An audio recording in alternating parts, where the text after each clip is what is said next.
បាទគ្រប់ជម្រាបសួរទៅដល់អមែបងប្អូនបាទ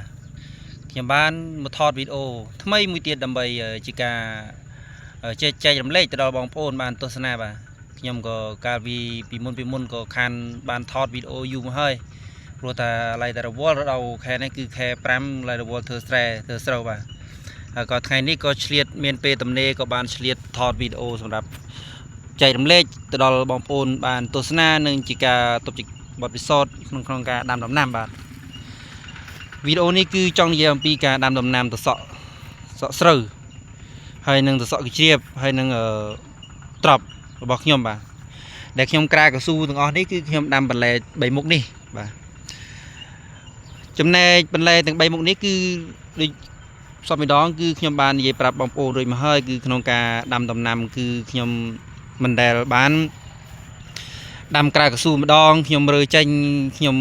គ្រប់រងថ្មីក្រាថ្មីនោះទេបាទអត់ទេគឺខ្ញុំដាំតែម្ដងក្រាកស៊ូម្ដងដាក់តំណក់ទឹកម្ដងគឺខ្ញុំអាចដាំរហូតបន្លែរហូតដល់3ទៅ4ដងបាទអាស្រ័យក្នុងការថែទាំរបស់យើងហើយនៅបញ្ចូលទឹកបញ្ចូលជីបាទដោយបងប្អូនបានឃើញក្នុងវីដេអូរបស់ខ្ញុំនេះអញ្ចឹងគឺឃើញថានេះគឺជាបន្លែត្រសក់របស់ខ្ញុំបាទឃើញថាការលូតលាស់របស់វាគឺល្អគួរសមបាទនេះដោយសារតែខ្ញុំបានបញ្ចូលទឹកបញ្ចូលជីវាបានត្រឹមត្រូវតាមបច្ចេកទេសនិងសង្ដាក្នុងការដាំបន្លែបាទដូចបងប្អូនបានឃើញអញ្ចឹងហើយនេះគឺស្មៅខ្ញុំបាញ់មុននឹងដាំវាគឺខ្ញុំបានបាញ់តាមស្មៅសម្រាប់ស្មៅឲ្យបានស្អាតហើយរៀបចំដាំបាទនេះគឺជារោងត្រសក់ស្រូវរបស់ខ្ញុំដាំខ្ញុំដាំបានវា6រោងបាទកាលពីមុនគឺខ្ញុំដាំតិចទេបាទហើយនេះគឺមិនមែនចង់និយាយប្រាប់បងប្អូនដែរគឺមិនមែនជារោងថ្មីទេបងប្អូនគឺជារោងចាស់ទេរោងចាស់ដែលខ្ញុំដាំបន្លែពីមុនបាទកាលពីមុនគឺខ្ញុំដាំតែម្ដងខ្ញុំសាកស៊ូចេញខ្ញុំរៀបចំធ្វើដីគប់រោក្រាកស៊ូដាក់ម្ដងទៀតនឹងហើយគឺជាធ្វើឲ្យខាតទាំងពេលវេលានិងខាតទាំងលុយកាក់បាទបើសិនណាជាយើងលើករោងរៀងខ្ពស់ហើយទលាយធំអញ្ចឹងចម្ងាយឃ្លាតរបស់វាគឺដូចជា1ម៉ែត្រកន្លះដែរបងប្អូនបាទ1ម៉ែត្រកន្លះនេះគឺរោងគឺសំគួរហើយក៏យើងរោងខ្ពស់គឺរោងយើងមិនងាយស្រុតចុះមកក្រោមយើងអាចដាំបន្លែបានជាច្រើនដងហើយជាច្រើនមុខបន្តទៀតដូចបងប្អូន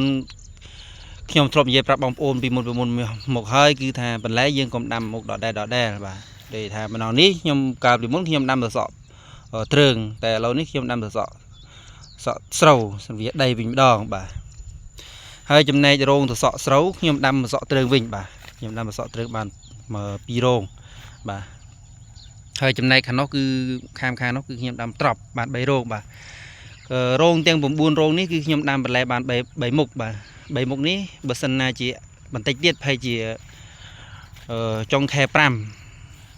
ប្រហែលជាត្រសក់របស់ខ្ញុំចាប់ផ្ដើមហុចផលបដើហើយបាទដូចក្នុងវីដេអូអញ្ចឹងគឺបងប្អូនឃើញនេះស្មៅគឺងាប់អស់ហើយមុននឹងយើងដាំគឺយើងបាញ់ថ្នាំស្មៅសិនបាញ់ថ្នាំស្មៅកម្ចាត់ស្មៅឲ្យអស់ឲ្យស្អាតរួចយើងចាំបញ្ចូលទឹកបញ្ចូលជីតាមតំណក់ទឹករបស់យើងបាទនេះបងប្អូនឃើញអញ្ចឹងនេះគឺរៀងឃ្លាតប្រហែលជា2ម៉ែត្រជាងជិតចូល3ម៉ែត្រហើយរោងមួយឃ្លាតមួយរោងនេះដោយសារតែរោងខ្ញុំដាំពីមុននេះដាំសក់ទ្រើងសក់ស្រូវឥឡូវដាក់សក់ទ្រើងវិញបាទហើយវីដេអូនេះគឺមានតែប៉ុណ្្នឹងទេសម្រាប់ជាការចែករំលែកដល់បងពុកម៉ែបងប្អូនបានទស្សនាហើយនឹងជាការជាការដកពិសោធន៍របស់ខ្ញុំបាទអញ្ចឹងចែករំលែកបងប្អូនបាទបងប្អូនកុំដាំការដាំក្រាកស៊ូយើងចំណេញអញ្ចឹងពេលវេលាអញ្ចឹងយើងដាំតែម្ដងគឺយើងថែទាំស្មៅគឺងាយស្រួលមែនទេបាទបាញ់ថ្នាំស្មៅបានយើងដាំមកគឺដុះមកគឺល្អតែម្ដងហើយយើងបញ្ចូលជីមុននឹងយើងក្រាលយើងកប់អាយគោរៀងច្រើនលើករោវារៀងខ្ពស់បន្តិចមកយើងក្រាកស៊ូដាក់មកគឺដឹងតែអែមតែម្ដងបាទបើបងប្អូនណាមានចម្ងល់ឬក៏ឆ្ងល់ចង់សួរខ្ញុំពីការដាំដំណាំមិនម៉េចបងប្អូនអាច comment សួរនៅក្នុងក្រោមវីដេអូរបស់ខ្ញុំបានបាទហើយខ្ញុំក៏មិនមែនជាអ្នកជីបជាអ្នកដាំបន្លែជាកសិករគំរូអីទេគឺជាវិជាកសិករធម្មតាបាទប៉ុន្តែនិស្ស័យតែអ្នកភូមិខ្ញុំគេដាំទៅខ្ញុំក៏រៀនដាំតាមគេបាទរៀនដាំគេក៏បានទិន្នផលដូចពួកគាត់ផងដែរបាទ ហើយវីដេអូនេះក៏មានតែប៉ុណ្្នឹងទេសម្រាប់ជាការចែករំលែកទៅដល់បងពុកម៉ែបងប្អូនបានទស្សនាបាទបើមានការខុសជ្រុលក្នុងនិយាយទៅវា